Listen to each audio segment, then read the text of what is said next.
And could you tell us a bit more about the power relationships at the school and how it affects human development and learning?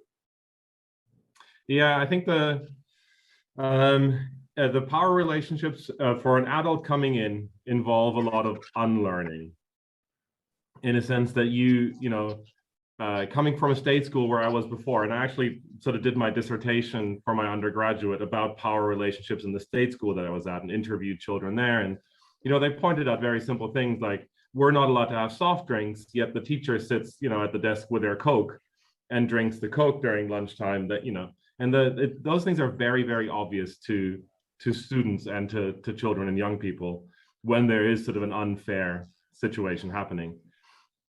And at Summerhill, it's not perfect. Summerhill still exists in a world where as soon as you step outside of that world, the power relations are very, very different between adults and students, for example. But it tries very hard to maintain a different environment within the school. Now, as an adult, you can't tell anybody to do anything, really.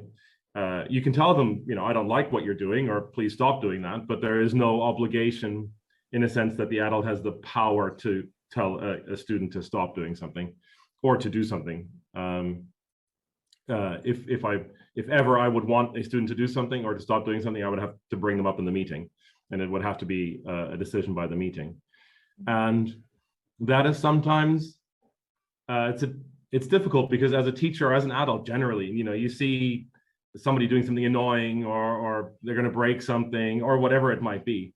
Your reflex is to step in and say, stop doing that.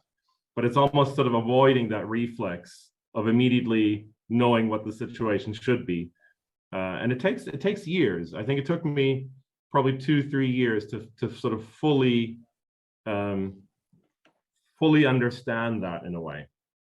And also to not be offended as an adult if somebody doesn't follow your suggestion or request. Because especially the kids who've been there, for a while, they're like, why are you talking to me? Like, you're nothing more or less than my peer in this situation. And that's as I have to treat you with respect as I do other human beings, but I don't have to do what you ask me. And you notice that in new students as well. New students coming in, they still very much look for adult authority. So new students coming in will go to the adult if there's a conflict and be like, oh, so-and-so did this and that. Then I have one of my favorite things always was to just be like, oh, get an ombudsman and walk away, because it's not, this is not my job, kind of a thing. Of course, if you see, people beating each other up, or this hasn't happened, but in that case, you would step in and try to solve that, but you'd expect an older student to do the same. Mm-hmm. I think that's quite a sort of, I guess, an unlearning thing as you move in. And then there's the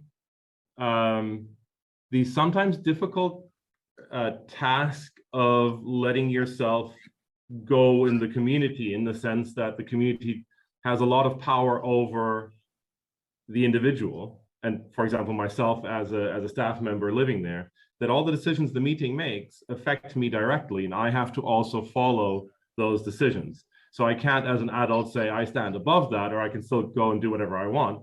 But if the bedtimes change, if the lessons are decided, the lesson times change, or all of that affects me, and I have to accept that I'm a little bit at the mercy of the meeting to some extent. Mm-hmm. So it's sort of a letting go of sort of this arrogance of me being, and as an adult, better or standing above the students, but realizing that you really are part of it, and you have to follow all the same rules exactly as they are. If I walk in with a stick and stand in the dinner line holding a stick, then I get told off and get chucked to the back of the line as much as any student would. And I think that's an interesting thing to often realize and get your head around, and sort of fully accept and not be resentful for that, but to kind of, I guess, give a little bit of your independence, in a sense, almost, it feels like, and hand that over to the community and trust the community to make good decisions as well. Mm-hmm.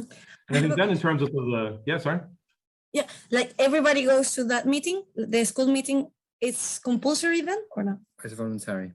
No, it's not compulsory. It's I mean, most people, it depends on the weather, to be honest. So, in the winter, they're quite full. Out of, I'd say usually around 70% of the community will be at the meetings. There's one or two compulsory ones throughout the year, but those are the ones that have a fire drill attached to them, because everybody needs to be part of the fire drill. Sometimes in the summer meetings, if the weather is really nice and everybody just wants to be outside and sort of play in the forest, then it drops down sometimes to 50 or even below that. But there's so much going on, and the one thing I've noticed compared to other democratic schools or schools that have school meetings that are day schools, because Summerhill is a boarding school and everybody lives there, the entire life is managed through that meeting. And the meetings don't really discuss things to do with lessons or academics, or sort of the education aspect of the school doesn't come into meetings. The meetings are about somebody breaking the bedtime laws and waking people up, or changing the pool opening times, or buying a new trampoline for the school. Those are the things that are discussed in the meetings, rather than really anything to do with education, hardly ever.